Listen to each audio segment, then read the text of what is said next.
Moving to the matter of impairment.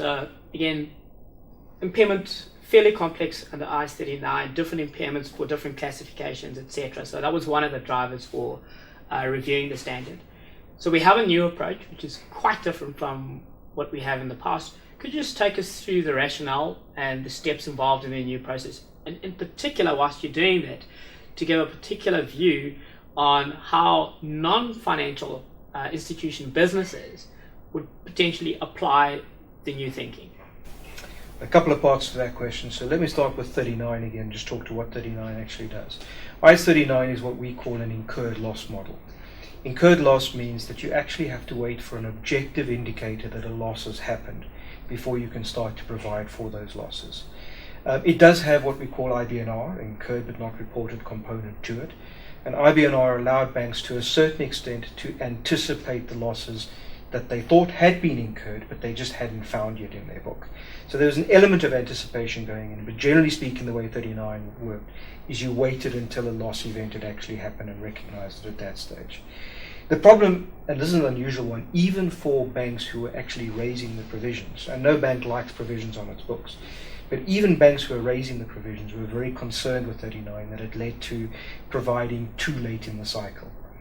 In essence, and the easiest way to understand it is to look at any of the banks reporting. What you will generally see is in the 6 months or the year before the bad debts start to show up, loan growth slows down. And the simple logic for that is in most circumstances, banks have identified a trend that has given rise to concern. They've started to close down the taps, but haven't yet closed them entirely. So they've slowed down their lending activity. Now that slowing down of lending activity implies knowledge about credit markets, but that credit market knowledge could never be reported in provisioning under an incurred loss model. So that was 39. When we were addressing this, our key concern then was to see how we could address this fact that there was some knowledge there that wasn't actually being reported. And the way we've done it is to move from an incurred loss model to an expected loss model. Expected loss model says, let me anticipate what I believe the losses are going to be based on objective data. So you need information that is available like interest rates or household debt or house prices or job losses or GDP, those sorts of information that's out there. But that you can actually start to provide for an expected loss even before the actual loss has happened, even before you have evidence that a particular loan has gone bad. That allows you to move the loss provisioning earlier in the cycle.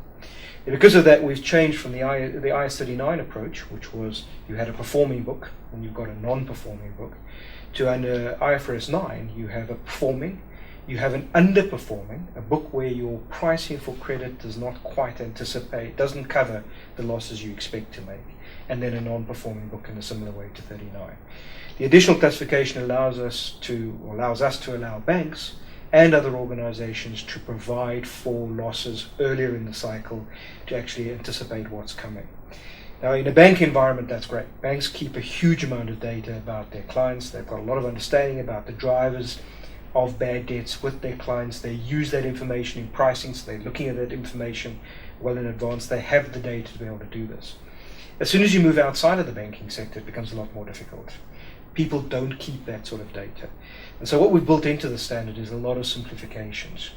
If your exposures arise from trade finance, in other words, you actually have a revenue transaction, and this is simply about how you financed or helped the client finance their acquisition, then you start with IFRS 15, which refers to IFRS 9, and there's relief provided in those circumstances on an optional basis. You can choose the relief or not. If you have a situation where it's less than 12 months, the exposure period, then you actually require to go down the route of taking that relief. And we think the relief will make it a lot easier for companies to apply. They simply take an upfront day one loss, pretty much on the same basis that many of the companies have been doing it up to now, based on what their expected loss is over the period of the loans, based on whatever information they have available.